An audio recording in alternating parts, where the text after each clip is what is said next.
옛날 옛적에 한 제자가 스승인 랍비에게 물었습니다. 세상에서 가장 지혜로운 사람은 누구입니까? 랍비는 잠시 눈을 감고 생각하다가 대답했죠. 자신보다 더 지혜로운 이에게서 배우는 것도 훌륭하다. 하지만 진짜 지혜로운 사람은 누구에게서든 배울 수 있는 사람이다. 이 짧은 대답 안에 인생의 긴 지혜가 담겨 있습니다.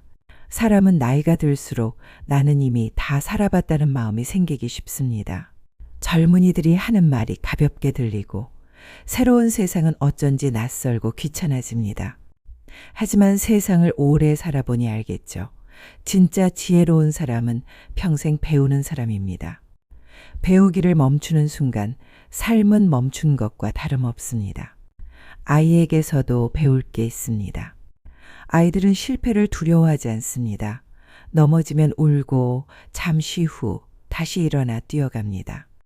우리 나이에는 한 번 넘어지면 일어나기가 쉽지 않죠. 몸도 그렇고 마음도 그렇습니다. 그래서 더욱 아이들을 보면서 배워야 합니다. 아, 저렇게 다시 일어날 수 있구나. 포기하지 않고 또 도전할 수 있구나. 탈무드에서는 이렇게 말합니다. 아이에게서 3가지를 배워라. 이유 없이 즐겁게 웃는 법, 끝없이 질문하는 법, 원하는 걸 얻을 때까지 포기하지 않는 법, 웃음, 호기심, 끈기. 이 3가지는 나이가 많아도 잃지 말아야 할 지혜입니다. 배움은 또 가까운 이웃에게서도 찾아옵니다. 시장에서 평생 장사해온 할머니의 삶 속에도 인생을 버텨내는 힘과 지혜가 있습니다. 아침마다 성실하게 문을 열고 손님 한 명 한 명에게 정성껏 인사하는 태도. 그 속에는 어떤 책에서도 배울 수 없는 인생의 비밀이 숨어 있습니다. 사람은 누구나 자기만의 이야기를 지니고 있습니다. 그 이야기를 귀 기울여 들으면 우리 삶을 비추는 거울이 됩니다. 심지어 잘못한 사람에게서도 배울 수 있습니다. 어떤 이는 실수를 하고 어떤 이는 욕심 때문에 넘어집니다. 보통은 그 사람을 비난하고 끝내지만 지혜로운 사람은 그 자리에서 교훈을 얻습니다. 나는 저런 길을 가지 말아야겠다. 저런 선택은 하지 말아야겠다. 타인의 실패조차도 나의 스승이 되는 것입니다. 그런데 사람들은 왜 배우지 못할까요? 대부분은 자존심 때문입니다. 내가 저 사람보다 나은데 뭘 배워? 나는 나이도 많고 경험도 많은데 또 뭘 새로 배워? 이런 마음이 문을 닫아버리는 것이죠. 그러나 세상을 오래 살수록 알게 됩니다. 겸손이 있어야 배움이 들어옵니다. 머리가 아니라 마음이 열려야 지혜가 스며듭니다. 오늘을 살아가는 우리에게도 이 말은 여전히 유효합니다. 손주들의 솔직한 한마디에서 배우고 젊은 세대의 새로운 시도에서 배우고 심지어 길에서 만난 낯선 이의 친절한 손짓에서도 배움이 있습니다. 나보다 나이가 적든 많든 사회적 지위가 높든 낮든 그건 중요하지 않습니다. 중요한 건 배우려는 태도입니다. 잠시 스스로에게 물어봅니다. 나는 최근 누구에게서 어떤 순간에서 가장 큰 교훈을 얻었는가? 가까운 사람의 말 한마디였을 수도 있고 책 속의 구절이었을 수도 있고 혹은 스스로의 작은 실수였을 수도 있습니다. 그 순간을 떠올리는 것만으로도 우리는 이미 또 한 번 배운 셈입니다. 마지막으로 다시 랍비의 말을 떠올려 봅니다. 진짜 지혜로운 사람은 누구에게서든 배울 줄 아는 사람이다. 살아가는 동안 우리는 끊임없이 배우게 됩니다. 어린아이에게서도 평범한 이웃에게서도 잘못한 사람에게서도 심지어 나 자신에게서도 그 배움이 모여서 오늘의 나를 만들고 내일의 나를 빚어갑니다.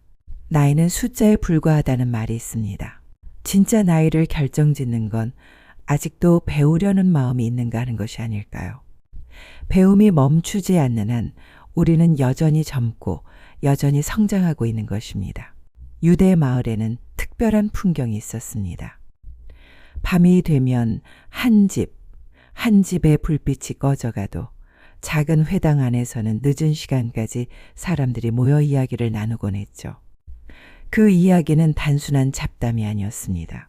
서로에게 끊임없이 던지는 질문이었고 그 질문이 또 다른 대답을 낳고 그 대답이 다시 새로운 질문으로 이어졌습니다. 유대인들은 오래전부터 질문이 지혜를 만든다는 사실을 알았습니다. 그래서 탈무드를 공부하는 풍경을 보면 조용히 책만 읽는 모습이 아니라 큰 소리로 읽고 묻고 따지고 서로 의견을 주고받는 모습이 많습니다. 혼자만의 지식이 아니라 함께 나누는 질문이 지혜를 자라게 하는 것이죠. 질문은 때로는 단순합니다. 왜 그렇게 해야 하지? 만약 이런 상황이라면 어떻게 될까? 아무것도 아닌 것처럼 보이는 물음이지만 이런 작은 질문들이 세상을 움직이는 힘이 되었습니다. 생각해 보면 어린아이들도 세상에서 가장 훌륭한 질문가입니다. 왜라는 말을 하루에도 수십 번씩 반복하죠. 왜 하늘은 파란 거야? 왜 물은 아래로만 흐르는 거야? 어른들은 귀찮게 여기기도 하지만 사실 그 안에는 호기심이 담겨 있고 그 호기심이 바로 배움의 시작입니다. 그런데 나이가 들수록 우리는 질문을 잃어버립니다. 괜히 물어보면 창피하지 않을까? 내가 나이가 얼만데 이제 와서 묻나? 이런 생각이 질문의 문을 닫아버립니다. 그러나 지혜로운 사람은 다시 어린아이처럼 질문하는 용기를 회복한 사람입니다. 유대의 랍비들은 이렇게 말했습니다. 어리석은 질문은 없다. 어리석은 것은 질문하지 않는 것이다. 질문하지 않는 사람은 결국 배우지 못합니다. 하지만 질문하는 사람은 설령 그 답을 다 얻지 못해도 이미 한 걸음 배움에 다가선 것입니다. 토론의 문화는 단순히 지식을 얻는 것을 넘어섭니다. 사람과 사람 사이의 생각이 부딪히고 섞이면서 새로운 길이 열립니다. 예를 들어 두 사람이 서로 다른 의견을 내놓았을 때 그 순간에는 싸움처럼 보일 수도 있습니다. 하지만 조금 더 들어가 보면 서로 다른 관점이 만나서 더 넓은 시야를 만들어주는 것입니다. 유대인들이 왜 학문과 경제에서 두각을 나타냈는가? 여러 가지 이유가 있지만 그 뿌리에는 이 토론의 문화가 있습니다. 정답을 하나로만 정해두지 않고 끊임없이 묻고 여러 대답을 놓고 그 안에서 더 깊은 통찰을 찾아가는 힘이 있었던 것이죠. 우리 삶에서도 질문은 지혜를 불러옵니다.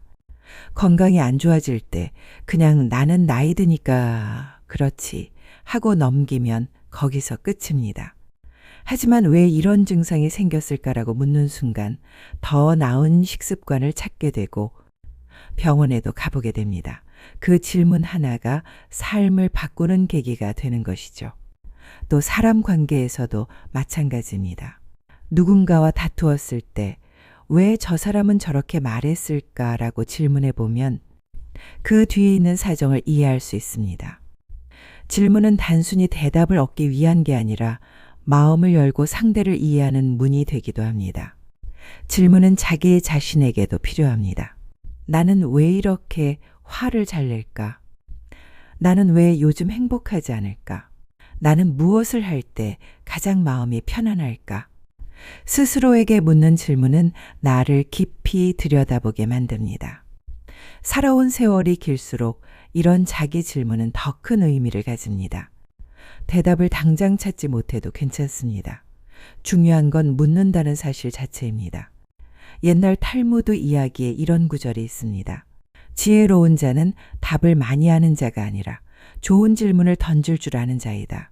이 말은 지금 우리에게도 똑같이 울림을 줍니다.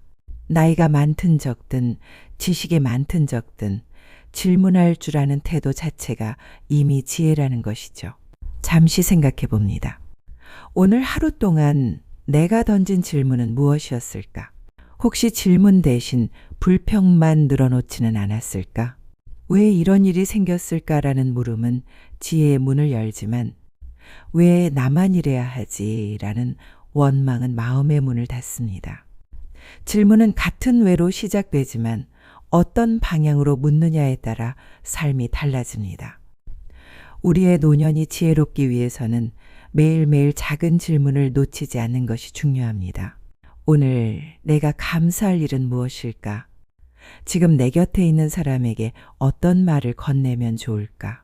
이런 소박한 질문 하나가 하루를 더 빛나게 만들어줍니다. 결국 질문은 우리를 살아있게 만듭니다. 질문이 멈추면 배움도 멈추고 삶도 멈추는 것과 같습니다. 그러니 나이가 들수록 질문을 더 많이 해야 합니다. 자신에게, 가족에게, 친구에게, 그리고 세상에게 탈무드의 지혜를 빌려 이렇게 마무리해 봅니다. 질문은 대답보다 오래 산다. 대답은 순간이지만 질문은 평생을 이끈다. 우리 마음속에 조용히 질문 하나를 품어보면 어떨까요? 그 질문이 언젠가 우리를 지혜의 길로 인도할 것입니다. 사람의 귀는 두 개이고 입은 하나입니다. 옛사람들은 이렇게 말했습니다. 우리가 들어야 할 말이 말해야 할 말보다 2배는 많다는 뜻이다.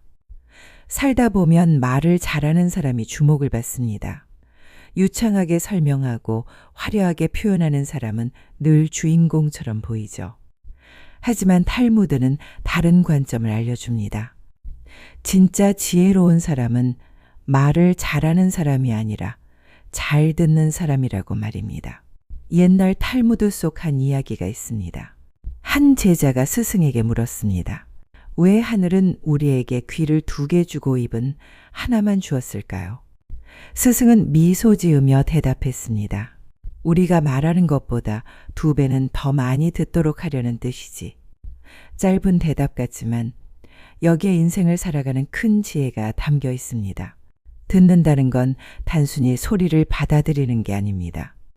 경청은 귀로 듣는 것만이 아니라 마음으로 듣는 것입니다. 상대방의 말에 귀 기울이고 그 속에 담긴 감정과 사정을 함께 느끼는 것이죠. 우리가 살면서 가장 큰 위로를 받을 때는 누군가의 멋진 조언 때문이 아니라 그저 진심으로 들어주었을 때일 때가 많습니다. 말을 다 끝내기도 전에 해답을 주려는 사람보다 그냥 조용히 고개 끄덕이며 들어주는 사람이 더 고맙습니다. 생각해보면 나이 들면서 우리는 점점 이야기를 들어줄 사람이 필요하다는 것을 알게 됩니다. 젊었을 때는 내가 말을 많이 했습니다. 내가 하고 싶은 이야기가 많았죠. 하지만 세월이 흐르고 나면 오히려 들어주는 사람이 그립습니다. 그래서 서로가 서로에게 귀가 되어주는 일이 얼마나 소중한지 알게 됩니다. 경청은 관계를 살립니다. 부부 사이도 그렇고 부모와 자식 사이도 그렇습니다. 말로 설득하려 하면 다투기 쉽습니다. 하지만 상대방의 말을 끝까지 들어주면 마음의 문이 열립니다. 탈무드에는 이런 말이 있습니다. 지혜로운 이는 말을 하기 전에 먼저 들을 줄 아는 자이다. 듣는 사람은 상대방을 존중하는 사람입니다. 존중이 쌓이면 신뢰가 되고 신뢰가 관계를 지켜줍니다. 듣는 데는 인내심이 필요합니다. 상대가 반복해서 같은 이야기를 할 수도 있고 내가 듣기 싫은 말을 할 수도 있습니다. 그럴 때는 조언을 하기보다 먼저 들어주는 것이 필요합니다. 상대가 다 말하고 나면 이미 마음의 짐이 절반은 가벼워집니다. 사실 들어주는 것이야말로 가장 값진 선물입니다. 돈이 들지도 않고 특별한 기술이 필요한 것도 아니지만 상대에게는 큰 힘이 됩니다.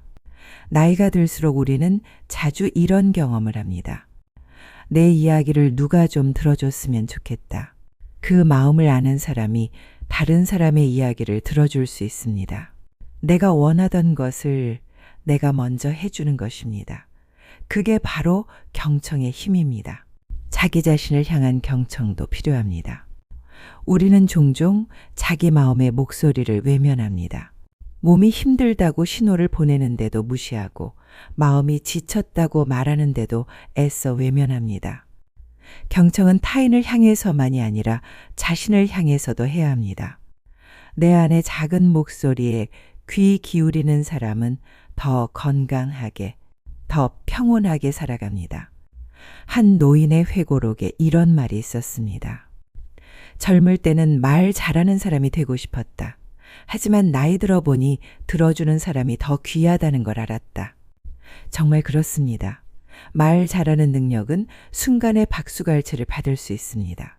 그러나 잘 듣는 능력은 평생의 인연을 지켜줍니다.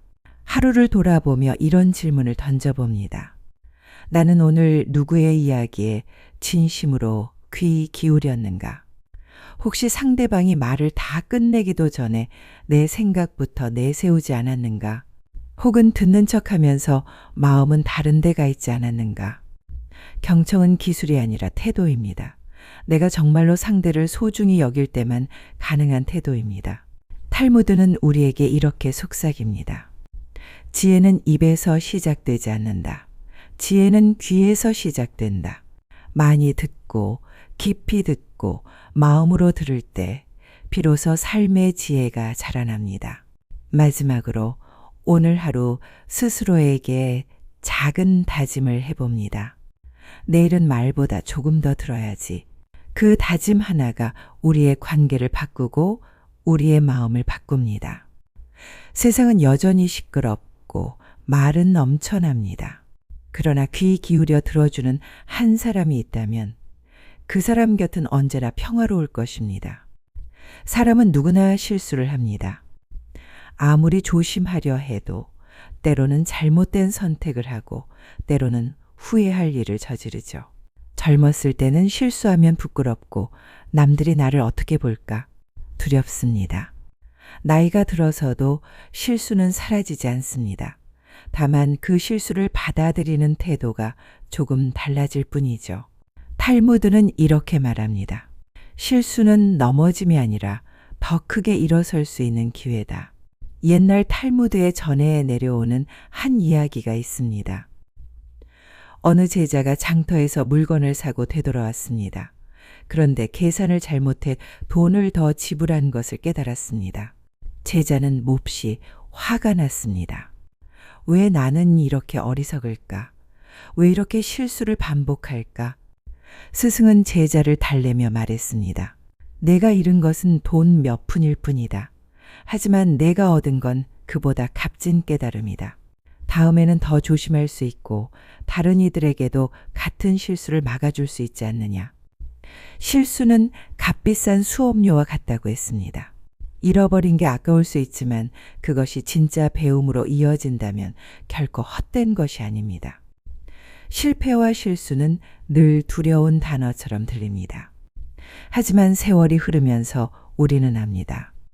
가장 큰 지혜는 실수를 숨기지 않고 배우는 것이라는 사실을요. 돌이켜보면 우리 인생에서 가장 큰 성장은 언제였을까요?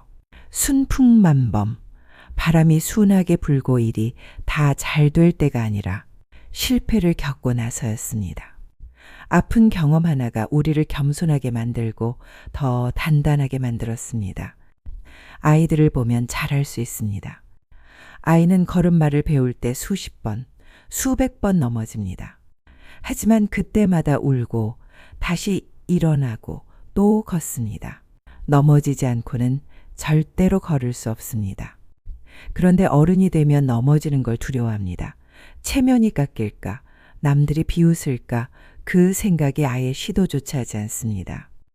그래서 배움도 멈추고 성장도 멈추는 것이죠. 탈무드는 이렇게 말합니다. 넘어짐은 실패가 아니라 걷는 법을 배우는 과정이다. 실수를 대하는 태도에는 두 가지가 있습니다. 하나는 실수를 부끄러워하며 감추는 것, 다른 하나는 실수를 인정하고 배우는 것입니다. 부끄러움에 머물면 남는 것은 후회뿐이지만 배움으로 바꾸면 남는 것은 지혜입니다.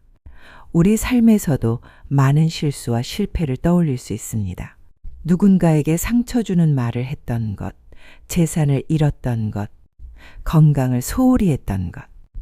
하지만 그 순간이 지나고 나서 보면 그 실수들이 오히려 나를 바꿔놓았습니다. 아, 사람은 말로도 상처를 입히는구나. 돈보다 중요한 건 신용과 사람의 마음이구나. 건강은 잃고 나서야 소중함을 아는구나. 이런 깨달음은 모두 실수와 실패에서 온 것입니다. 나이가 든다는 건 실수를 덜 한다는 게 아니라 실수에서 더 빨리 배우게 된다는 뜻일지도 모릅니다. 젊을 땐 같은 실수를 여러 번 반복했지만 나이가 들수록 한 번의 실수가 주는 교훈을 더 크게 받아들입니다. 그래서 실수조차도 인생의 스승이 됩니다. 또 한 가지 중요한 점은 다른 사람의 실수에서도 배울 수 있다는 겁니다. 남이 잘못한 걸 비웃고 끝내지 말고 거기서 교훈을 얻는 것입니다. 나는 저런 길을 가지 말아야겠다. 저런 상황에서 나는 다르게 선택해야겠다. 타인의 실수까지 내 배움으로 삼는 사람, 그 사람이야말로 지혜로운 사람입니다. 실수에서 배우는 용기는 단순히 다시 도전하는 힘만을 뜻하지 않습니다. 자기 자신을 용서하는 힘도 포함됩니다. 우리는 종종 남은 쉽게 용서하면서도 자기 자신에게는 가혹합니다. 왜 나는 그렇게밖에 못했을까? 왜 나는 늘 부족할까? 하지만 자신을 용서하지 못하면 다시 일어설 수 없습니다. 실수를 인정하고 거기서 배우고 그리고 스스로를 용서할 줄 알아야 합니다. 한 랍비는 이렇게 말했습니다. 실패를 두려워하지 않는 사람만이 진정한 성공에 다가갈 수 있다. 실수 없는 인생은 없습니다. 중요한 건 그 실수를 어떻게 대하느냐입니다. 오늘 하루를 돌아보며 조용히 묻습니다. 나는 어떤 실수에서 무엇을 배웠는가? 혹시 아직도 스스로를 탓하며 붙잡고 있는 과거의 잘못이 있습니까? 그렇다면 이제는 그 실수를 내려놓고 그 안에서 지혜만 챙겨가는 게 좋습니다. 실수는 짐이 아니라 길잡이가 될 수 있습니다. 삶은 완벽하지 않습니다. 우리 모두는 넘어지고 또 일어나면서 이 자리까지 왔습니다. 앞으로도 실수는 계속될 겁니다. 그러나 그때마다 배움을 얻고 다시 일어서는 용기를 낸다면 그 실수는 결코 헛되지 않습니다. 탈무드의 지혜처럼 말이죠. 실수는 사람을 무너뜨리지 않는다. 실수에서 배우지 못하는 것이 사람을 무너뜨린다. 옛날 유대 마을에는 한 랍비와 제자가 있었습니다. 제자는 매일같이 스승 곁을 지켰습니다. 함께 책을 읽고 함께 길을 걷고 때로는 집안일을 돕기도 했습니다. 어느 날 다른 사람이 물었습니다. 너는 왜 그렇게 스승 곁을 떠나지 않느냐? 글도 스스로 읽을 줄 알고 기도도 혼자 드릴 수 있지 않느냐? 제자는 고개를 저으며 대답했습니다. 나는 책 속에서 지식을 얻지만 스승 곁에서 삶을 배웁니다. 이 짧은 대화 속에 스승과 제자의 관계가 무엇인지 잘 드러납니다. 스승은 단지 지식을 전해주는 사람이 아닙니다. 삶의 태도를 보여주는 사람이죠.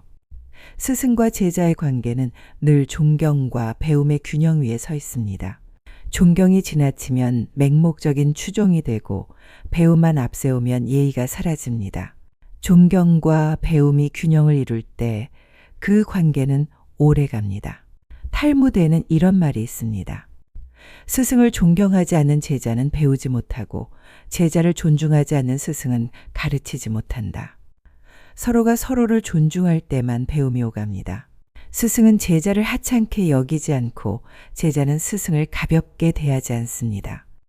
그 속에서 지혜는 흐릅니다. 세월이 흐르며 우리도 깨닫습니다. 어릴 적 학교 선생님이 떠오르고 삶의 길을 열어준 누군가가 생각납니다. 공부만 가르쳐 준 게 아니라 태도와 마음가짐을 보여주었던 분들 말입니다. 삶을 이렇게 살아야 한다라는 걸 직접 말하지 않아도 그분들의 행동 하나하나가 가르침이 되었습니다. 나이가 들면 또 다른 사실을 알게 됩니다. 우리는 모두 누군가의 제자이면서 동시에 누군가의 스승이기도 하다는 겁니다. 손주를 바라보는 할머니, 후배를 이끄는 선배, 이웃에게 지혜를 나누는 사람, 살아가며 자연스럽게 스승이 되기도 하고 제자가 되기도 합니다. 그렇다면 좋은 스승이란 어떤 사람일까요? 모든 답을 아는 사람이 아닙니다. 오히려 함께 질문하고 함께 고민하며 길을 찾아가는 사람입니다. 좋은 제자란 또 어떤 사람일까요? 스승의 말을 무조건 따르는 사람이 아니라 존경의 마음으로 배우면서도 스스로 생각하고 성장해 나가는 사람입니다. 삶은 언제나 배움의 연속입니다. 내가 제자의 자리에 있을 때는 겸손히 배우고 내가 스승의 자리에 있을 때는 따뜻하게 나눕니다. 이 균형이 깨지면 배움은 멈추고 관계는 무너집니다. 어떤 노인이 이렇게 회상했습니다. 내가 젊을 때는 위대한 스승을 만나 배우고 싶었지. 하지만 세월이 흘러보니 위대한 스승이 꼭 필요한 게 아니더군. 작은 가르침을 주는 평범한 이웃도 내 스승이었어. 그리고 나도 누군가에겐 작은 스승이었다. 스승과 제자의 관계는 특별한 자리에 있는 사람만의 것이 아닙니다. 우리 모두가 일상에서 맺는 관계 속에 있습니다.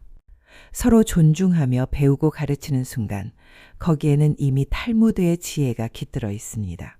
오늘 하루를 돌아보며 이런 생각을 해봅니다. 나는 누구에게서 배웠는가?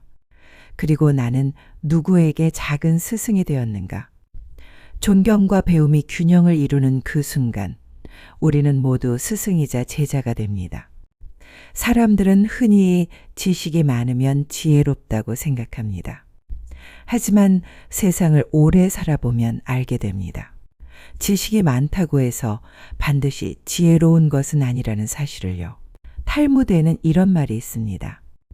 지식은 무기를 줄 수 있지만 태도가 그것을 어떻게 쓰는지를 결정한다. 옛날 한 제자가 있었습니다. 그는 책을 많이 읽고 말도 조리 있게 잘했습니다. 사람들은 그를 보며 저 청년은 똑똑하다고 말했죠. 하지만 스승의 눈에는 뭔가 부족해 보였습니다. 제자는 늘 남을 가르치려 하고 자신이 옳다고 주장했습니다. 어느 날 스승이 제자에게 물었습니다. 너는 왜 이렇게 많은 책을 읽느냐? 제자가 대답했습니다. 사람들에게 내가 얼마나 아는지를 보여주기 위해서입니다. 스승은 고개를 저으며 말했습니다. 지식은 너의 입을 크게 만들 수 있다. 그러나 태도가 너의 마음을 크게 만든다. 우리는 종종 머리로는 많이 알고 있지만 마음으로는 아직 부족할 때가 있습니다. 나이가 들어서도 마찬가지입니다. 책에서 배운 지식보다 살아가면서 보여준 태도가 더 큰 힘을 발휘합니다. 한 번은 장터에서 한 상인이 물건값을 깎아달라는 손님과 실랑이를 벌이고 있었습니다. 손님은 몇 푼이라도 아끼려 했고 상인은 제값을 받고 싶어 했습니다. 둘의 대화는 점점 언성이 높아졌습니다. 그때 옆에서 지켜보던 랍비가 조용히 말했습니다. 지혜로운 상인은 돈 몇 푼을 잃을 수 있다. 하지만 손님 앞에서의 태도는 잃지 않는다. 이 말은 단순한 상거래 이야기 같지만 삶에 큰 가르침을 줍니다. 사람들은 우리가 가진 지식이나 재산보다 우리가 어떤 태도로 대했는지를 더 오래 기억합니다. 태도는 작은 것에서 드러납니다. 말투, 표정, 기다려주는 마음, 실수를 감싸주는 배려, 이 모든 것이 우리 인생을 말해줍니다. 지식은 시간이 지나면 잊히지만 태도는 사람들의 가슴에 남습니다. 탈무드의 랍비들은 이렇게 말했습니다. 세상은 지혜로운 말이 아니라 지혜로운 태도로 유지된다. 말을 잘하는 사람은 순간 감탄을 받을 수 있습니다. 하지만 태도를 잘 지키는 사람은 평생 존경을 받습니다. 돌이켜보면 우리 삶에서 기억에 남는 사람들은 어떤 사람들이었을까요? 박식한 강의로 감탄을 준 사람도 있겠지만 내 이야기를 끝까지 들어준 사람, 어려울 때 손잡아준 사람, 작은 일에도 미소 지어준 사람이 더 선명하게 떠오릅니다. 그들의 태도가 우리 마음을 움직였던 것입니다.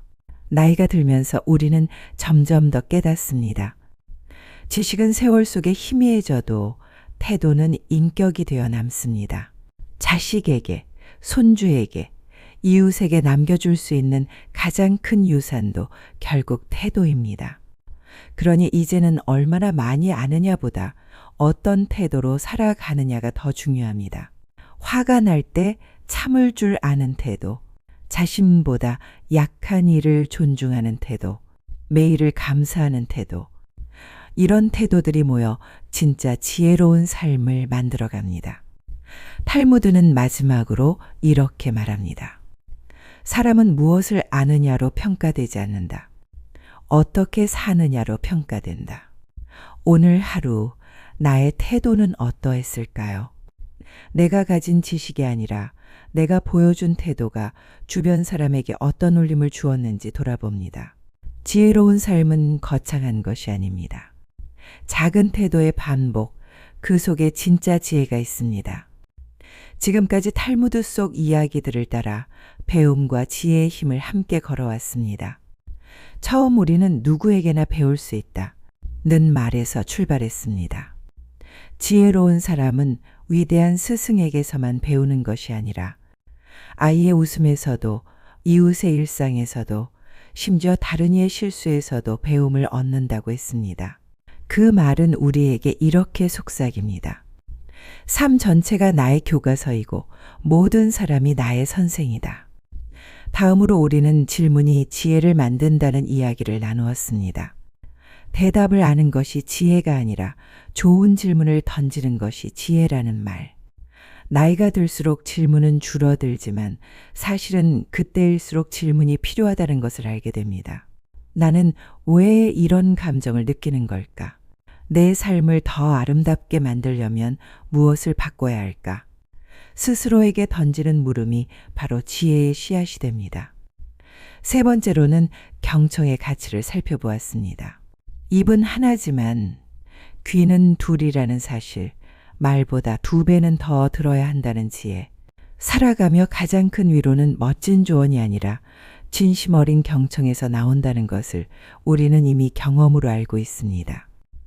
누군가 내 이야기를 들어줄 때 그 순간 우리는 살아있음을, 존중받고 있음을 느낍니다. 그래서 지혜로운 삶은 말을 잘하는 삶이 아니라 귀 기울여 들어주는 삶입니다. 네 번째로는 실수에서 배우는 용기를 함께 했습니다. 넘어짐은 실패가 아니라 걷는 법을 배우는 과정이라는 말처럼 실수는 우리를 더 단단하게 만듭니다. 젊은 날의 실수, 인생에서의 실패, 그 순간은 아팠지만 돌이켜보면 모두 배움의 씨앗이었습니다. 중요한 건 실수하지 않는 삶이 아니라 실수에서 배우는 용기, 그리고 다시 일어서는 힘입니다. 다섯 번째는 스승과 제자의 관계였습니다. 스승은 지식을 주는 사람만이 아니라 태도로 삶을 보여주는 사람입니다. 그리고 우리는 모두 누군가의 제자이자 동시에 누군가의 스승입니다. 손주에게 삶을 전해주고 친구와 이웃에게 경험을 나누고 또 다른 이에게 배움을 얻는 것. 존경과 배움이 균형을 이룰 때 그 관계는 오래갑니다. 마지막 6번째로 우리는 지식보다 중요한 태도를 이야기했습니다. 아무리 많은 것을 알아도 태도가 그 삶을 빛나게 하지 못하면 소용없습니다. 사람들은 우리가 가진 지식보다 어떤 태도로 대했는지를 기억합니다. 따뜻한 미소, 존중하는 마음, 감사하는 태도, 이것들이야말로 세상을 지탱하는 지혜의 기둥입니다.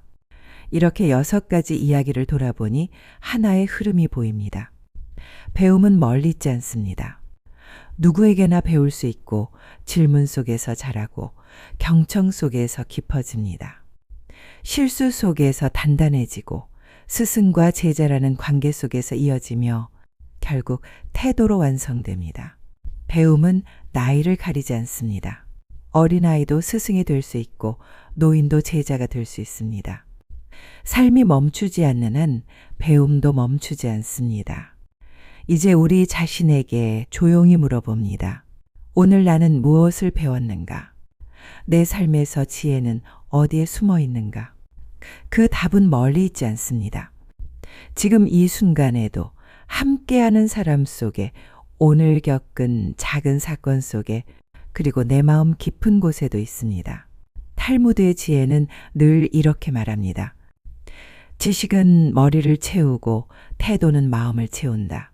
마음이 채워질 때 비로소 삶이 빛난다. 오늘 이야기를 마무리하며 우리 삶도 그렇게 빛나기를 소망합니다. 완벽하지 않아도 좋습니다. 실수해도 괜찮습니다. 다만 배우려는 마음, 질문하는 용기, 들어주는 태도, 존중하는 관계, 그리고 따뜻한 태도를 잃지 않는다면 그 자체로 이미 지혜로운 삶입니다.